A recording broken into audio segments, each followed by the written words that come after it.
Madame, Monsieur, bonsoir et merci d'être avec nous pour ce nouveau numéro de Écho d'Afrique. Alors ce soir, nous allons reprendre le débat qu'on avait entamé la semaine passée sur le paiement des rançons aux groupes terroristes. Une pratique hideuse condamnée par l'ensemble de la communauté internationale. Pour rappel, l'Algérie a depuis très longtemps plaidé pour la criminalisation de cette pratique.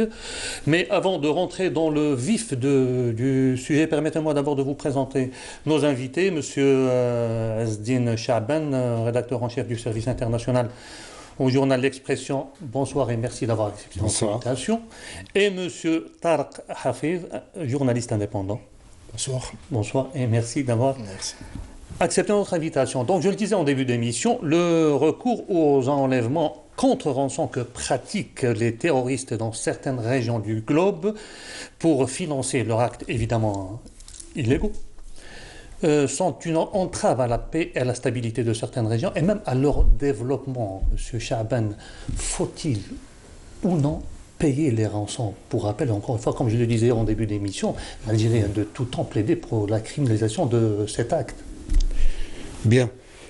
L'Algérie n'a pas fait que plaider. Il faut savoir qu'en 2014, l'Algérie a soumis un document à l'Assemblée générale de l'ONU qui s'appelle le Mémorandum d'Alger, contre justement les pratiques de paiement de rançon et un soutien plus ou moins indirect au terrorisme, et lequel document a été adopté par l'ONU et qui de ce fait constitue une sorte d'engagement formel de la part des pays qui ont voté ce texte. Si vous permettez, je vais recadrer un peu le contexte de cette pratique criminelle, odieuse, on peut le dire. Les principaux pays où se déroulent en général les rapts, les prises d'otages, vous avez l'Afghanistan, Pakistan, vous avez la région du Sahel, c'est plus récent mais c'est tout aussi important, vous avez le Mexique, dont on ne parle pas beaucoup, mais où les prises d'otages sont quasiment quotidiennes. Ça, c'est les sanctions avec les narcotrafiquants. Voilà, avec les narcotrafiquants, etc. Et vous avez le Yémen. Voilà les quatre endroits. Mais ce qui nous intéresse, c'est la région sahélienne. Je vais faire un petit comeback pour expliquer, pour répondre à votre question.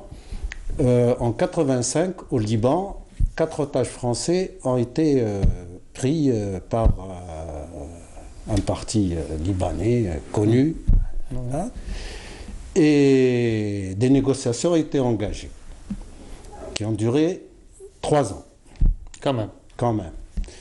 Au bout de 3 ans, 3 des 4 otages ont été libérés. Il y avait 2 diplomates. À la suite de négociations? À la suite des négociations, j'y viens.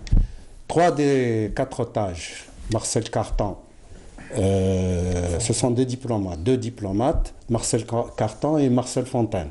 Il y avait 2 journalistes, Jean-Paul Kaufmann et Michel Serra. Malheureusement, Michel Serra est décédé en captivité, donc il n'y a eu que 3 des 4 otages qui ont été libérés. Comment? Il aura fallu attendre 14 ans pour savoir qu'il y a eu paiement de rançon. En effet, donc c'était entre 85, ils ont été libérés en 88, et c'est en 2002 qu'une note blanche de la DST a fuité dans un quotidien régional, l'Est républicain. Pour ne pas le citer. Pour ne pas le citer. Et laquelle note blanche de la DST a été publiée intégralement par Le Monde, quelques jours après. Et dans cette note blanche, il était question du paiement d'un montant de 850 000 francs à l'époque, par l'émissaire Jean-Charles Marchiani, pour ne pas le nommer, qui était... de France-Afrique, je crois. Voilà, qui représentait Charles Pasqua, à l'époque ministre de l'Intérieur et l'homme fort du gouvernement Chirac. Voilà. Ceci nous amène donc à la question pendante. Faut-il payer ou non? Quand on a une tradition dans ce genre de... On ne peut pas s'en défaire. Il est difficile de passer outre, si je peux dire. forcément, à chaque fois qu'il y a prise d'otage, etc., la solution celle qui vient immédiatement à l'esprit, c'est celle-là. Est-ce que c'est pour des raisons humanitaires? Est-ce que c'est pour des raisons caritatives? Non. Derrière la pratique elle-même, il y a des calculs, il y a des arrière-pensées d'ordre politique, d'ordre économique. Et donc c'est selon, monsieur. Bien sûr, c'est selon le camp. On ne peut pas affirmer. En général, le paiement de rançon est pratiqué, mais avec des motivations complexe. Monsieur Tariq, le fait de payer les rançons aux groupes terroristes ne revient-il pas d'affirmer à ces mêmes terroristes qu'ils ont un moyen de pression sur les gouvernements ou une autre façon, vous m'excusez le terme, de les légitimer? C'est totalement ça, et c'est aussi un moyen évident de financer donc leurs entreprises criminelles, c'est-à-dire acheter des armes, tisser des alliances, organiser donc toute la logistique dans la région où ils sont, c'est-à-dire que c'est mettre en place d'autres réseaux criminels. Donc c'est quand même très c'est-à-dire c'est le nerf de la guerre. Alors juste, il est important de rappeler un événement très important qui s'est produit en 2003 et qui a donné, c'est vraiment, les portes de l'enfer se sont ouvertes à ce moment-là, donc dans le sud algérien, et donc toute la partie du nord Mali et cette région du Sahel. C'est la prise d'otages qui avait été opérée par le GSPC à l'époque, et une prise d'otages donc des touristes occidentaux, essentiellement européens, allemands, suédois, suisses, autrichiens. Et donc c'est déroulé en 2003, et c'est à ce moment-là où dans la région, donc dans le Sahel, il y a eu la première grosse rançon qui a été payée. Versement de rançon. Donc les Allemands, les médias allemands, notamment ARD, donc la chaîne de télévision allemande avait, après libération de ces otages, avait fait état du paiement de 4,6 millions d'euros. Ce qui était énorme à l'époque. C'est énorme. Et c'est ce qui a permis, justement, au groupe terroriste, donc au GSPC, qui était ici en Algérie, en tout cas dans le nord, acculé, à aller doucement vers le sud, puis après, donc, c'est-à-dire quand même assez dans le nord du Mali, d'acheter des armes, d'organiser, comme je disais tout à l'heure, donc des réseaux de narcotrafiquants, d'acheter des véhicules, des moyens de communication, de tisser des liens tribaux avec... Surtout. Donc, donc c'est ce qui fait que ça a permis au GPC, qui est devenu ensuite ACMI, et qui a maintenant muté vers le XIM, donc le groupe de soutien d'islam, de s'installer longuement dans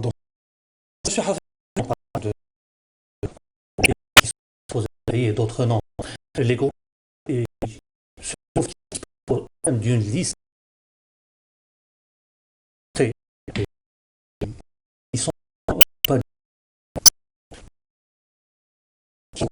Pour ne pas. Il y a donc les Britanniques aussi disent ne pas payer de rançon. Il y a aussi ce qu'il affiche aussi donc les États-Unis, mais je pense que beaucoup de pays payent des rançons, alors que ça soit sous le paiement de rançon ou alors sous la forme de facilité, par exemple la libération d'otages, plutôt de prisonniers. C'est ce qu'on a vu dernièrement, par exemple, au Mali. Donc le gros coup qui a été opéré par Iyad Agrali, qui a réussi à faire libérer plus de 200 terroristes. Certains ont été capturés ici en Algérie, a empoché, alors lui a annoncé dernièrement à travers une vidéo qu'il avait quand même réussi à empocher une trentaine de millions d'euros. On a retrouvé hier, donc la NP a retrouvé une infime partie. 80 000 euros. À peu près 80 000 euros, ce qui est, c'est pas grand-chose, de cette rançon, et qui permet donc d'organiser toutes les opérations criminelles, notamment en achat d'armes et de logistique. Monsieur Azdine, le paiement des rançons, est-ce qu'à votre avis, il répond beaucoup plus à des considérations humanitaires ou beaucoup plus à des questions stratégiques, c'est-à-dire la préservation de certains intérêts, comme le fait la France par exemple, pour préserver Areva, les gisements miniers, les gisements d'uranium. Comment vous voyez? Ben, je l'ai dit tout à l'heure, il y a une double motivation. Il y a la motivation donc, de parvenir à libérer les otages, et il y a l'autre motivation qui est latente, qui est cachée, et qui consiste à préserver un certain nombre d'intérêts économiques et politiques, avec certaines arrière-pensées. Pour en revenir à l'affaire du Mali, effectivement, les Français ont crié au scandale, comme quoi ils n'étaient pas au courant, ils n'avaient pas été tenus informés par les négociations que menait le gouvernement malien avec le GSIM, le groupe de soutien à l'islam et aux musulmans, ex-GSPC. C'est une opération malienne qui a consisté à troquer donc, la libération de 4 otages de 2 Français, dont Sophie Petrona, et 2 Italiens, dont un prêtre et son novice. Et on sait maintenant qu'effectivement, il y a une rançon qui a été payée de l'ordre de 30 millions d'euros. C'est un fait. Non, mais la question qui revient... La question qui revient, je pense que il n'y a pas de fatalité. Si ces groupes mènent de telles opérations, s'ils prennent des otages, s'ils obtiennent de l'argent, c'est que quelque part il y a une stratégie qui consiste à les entretenir de manière directe ou indirecte et à leur permettre de continuer à être présents sur la scène. Monsieur Azdine, la question maintenant qui revient, qui taraude tous les esprits, pourquoi la France officielle continue à nier avoir payé une rançon, M. Hafid? Parce que c'est très gênant de reconnaître qu'on a payé une rançon. Alors qu'elle-même officiellement condamne cette pratique. Mais c'est encore plus étonnant de la part de la France qu'il y a des troupes là-bas sur place. L'opération Barkhane. L'opération Barkhane, et qui sait que finalement cet argent va permettre à ces groupes terroristes de vivre, d'attaquer ces troupes. D'activer. Donc le fait de nier, ça permet aussi de gérer l'opinion publique. Les militaires qui sont là-bas ont des familles, il y a des partis politiques qui sont contre ça, et le fait de dire, bon, d'un côté, vous envoyez nos enfants combattre le terrorisme dans un pays étranger, et en même temps, vous faites en sorte de financer, parce que ce n'est pas du financement indirect, c'est du financement direct, le paiement de rançon, c'est du financement direct. Donc, vous faites en sorte en même temps de financer ces mêmes groupes qui attaquent nos enfants. Donc, c'est très, très complexe. Ce qui est aussi complexe, c'est de pouvoir gérer pour un État, officiellement, une prise d'otage. C'est une très forte pression donc, de l'opinion publique, nationale et médiatique. Donc c'est quand même très très compliqué à gérer. Et certains responsables disent, bon, je préfère payer et me débarrasser de ce problème. Mais s'il y a eu 30 millions d'euros qui ont été payés, donc les intermédiaires ont dû prendre aussi beaucoup d'argent. Donc ce n'est pas uniquement 30 millions d'euros. Mais à votre avis, si vous permettez, sur ce sujet, des sources américaines avaient indiqué qu'entre 2008 et 2012, il y a eu 58 millions de dollars qui ont été versés aux groupes terroristes. Et ils ont même calculé que pratiquement c'était une somme de 5,4 millions de dollars par otage qui était versé. L'Algérie, de son côté, le gouvernement algérien a indiqué qu'entre pratiquement la même époque, entre 2002 et 2012, c'est une somme globale de 150 millions d'euros qu'ont touché les groupes terroristes. Donc vous voyez bien que derrière cette pratique, ce n'est pas seulement une affaire de rançon, ce n'est pas seulement une affaire chantage que les C'est une groupes industrie. terroristes Il y a des mènent. sous-bassements politiques aussi. Il y a des soubassements, il y a des Politiques, oui. calculs, et il y a des Mais à opérations. votre non. avis, M. Hafez, la question que vous avez posée aussi, pourquoi le Mali a libéré autant de terroristes, 200 terroristes c'est effarant comme nombre. Alors que le Mali est menacé dans le nord du pays par ces mêmes groupes, alors qu'il vient de libérer 200 terroristes. C'est très simple. L'opération a été concoctée avant qu'il y ait eu le putsch qui a coûté son poste à Ibrahim Boubacar Keïta, L'ancien président l'ancien du Mali. président. Oui. Or, c'est lui qui avait lancé les négociations pour faire libérer le chef de l'opposition, Soumaïla Cissé, qui est mort la semaine dernière du Covid. Du Covid, tout à fait. Allah yarhamna. Et Ibeka, comme on l'appelle, tenait énormément à faire libérer le chef de l'opposition en prévision justement des élections. Il ne pensait pas qu'il y aurait un putsch, que tout serait remis en cause, etc. C'était la principale raison. Ensuite, il y a eu des interférences qui ont fait qu'il fallait coûte que coûte libérer Madame Sophie Petronin, il fallait négocier pour faire sortir tous les 4 otages européens, et les choses ont pris donc une autre proportion. Dans la foulée, Soumaïla Cissé a été libéré. Pour son malheur, bon, ça n'a pas été... ça n'a pas duré. Bon, il avait été kidnappé en pleine campagne pour les législatives. En pleine électorale. Donc, derrière ce qui s'est passé au Mali, on voit bien qu'il y a un choc entre les motivations politiques, les motivations financières et les calculs, disons, immédiats des groupes terroristes qui savent comment arriver à leur fin. Résultat des courses, ils ont obtenu et l'argent et l'élargissement de plus de 200 terroristes. Monsieur Hafez, justement, d'une manière générale, où va l'argent des rançons? Elle ne va pas dire uniquement pour l'achat des armes. Non, il y a les responsables qui prennent beaucoup d'argent, qui ont, comme je disais tout à l'heure, des réseaux à entretenir, des relations familiales, parce que le fait de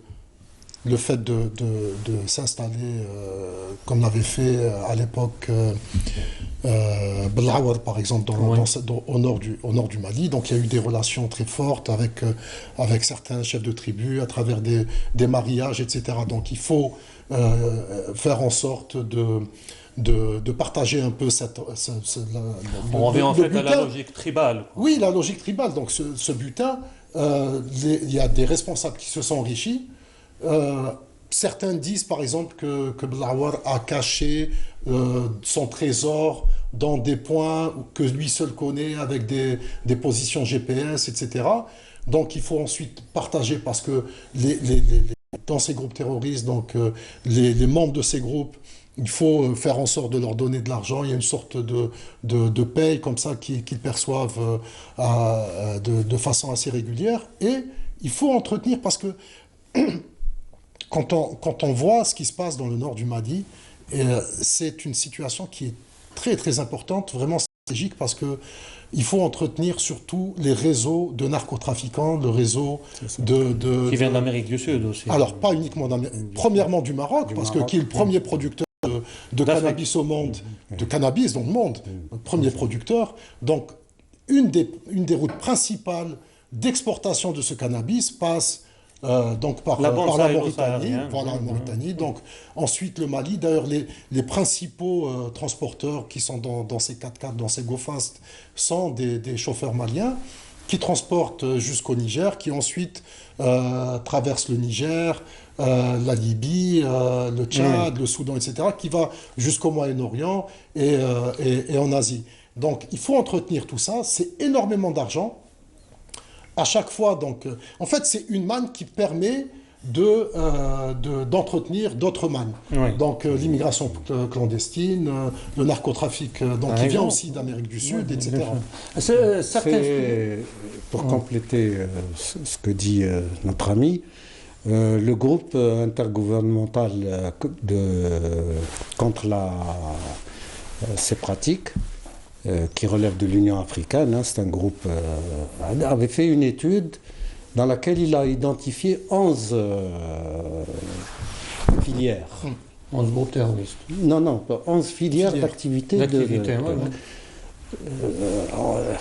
Parmi ces filières, il y a d'abord le commerce, aussi surprenant que ça puisse être. Ils travaillent dans le commerce, etc. Il y a le trafic de migrants. Ce n'est qu'après que vient le trafic d'armes, le trafic de drogue, le blanchiment d'argent et divers autres créneaux. Donc, en fait, c'est des hommes d'affaires, entre guillemets, BCBG, qui mènent une activité terroriste parallèle, mais qui sont dans la gestion commerciale la plus banale qui soit. Monsieur Azine, il y a certaines sources qui affirment que certains groupes terroristes, et non des moindres, sont parrainés carrément par des États. Alors, ils les laissent vivre, ils les laissent activer pour en faire des moyens de pression. M. Azine maintenant a rappelé la pression des flux migratoires. Le Maroc, pour ne pas le citer, est en train de faire pression sur l'Espagne pour arrêter le flux migratoire en contrepartie de la reconnaissance de la prétendue marocanité sur le Sahara occidental, M. Hafid.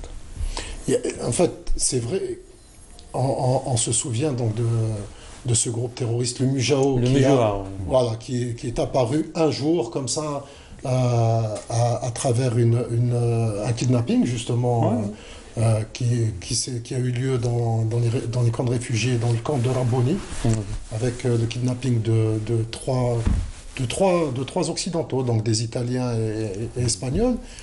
Et c'est un groupe terroriste qui a été créé de toutes pièces par les Marocains. C'est-à-dire, et ensuite ils ont fait en sorte d'accuser le Front Polisario d'être derrière cette organisation, ce qui est totalement faux.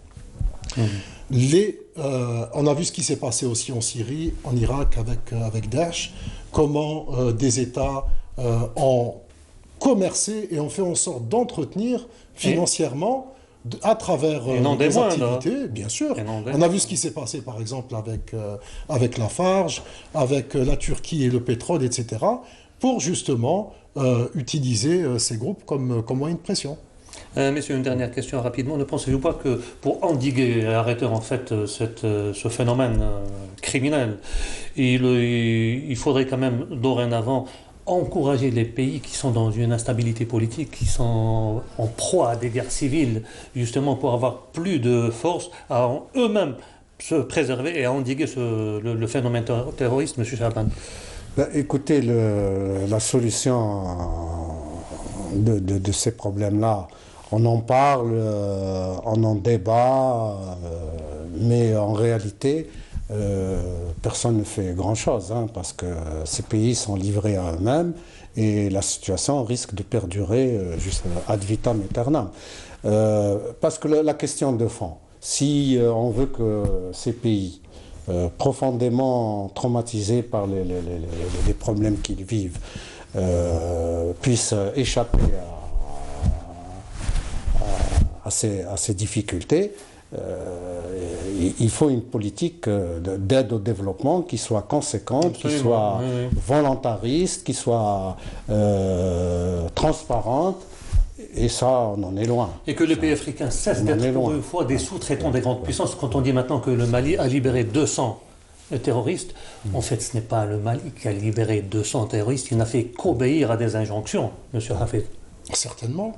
Mais il y a aussi une réalité, et là, il faut commencer réellement à prendre conscience, c'est que AQMI est quasiment absorbé par le XIM, donc par cette organisation qui est en train de prendre une dimension quand même très très importante. Avant, c'était ACMI qui finançait le CSIM. Maintenant, c'est le CSIM. Les 80 000 euros, c'est clair. Carrément, ouais. Djaoumlik, donc maintenant, en termes d'armement, en termes d'effectifs, en termes d'actes terroristes, en lui-même, maintenant, c'est le CSIM. C'est l'état-major de terroristes dans le Maghreb qui finalement s'est déplacé dans cette région du Sahel. Messieurs, notre émission arrive à son terme. Merci d'avoir accepté notre invitation. Merci. Madame, monsieur, je vous souhaite à toutes et à tous une très bonne fin de soirée. Au revoir.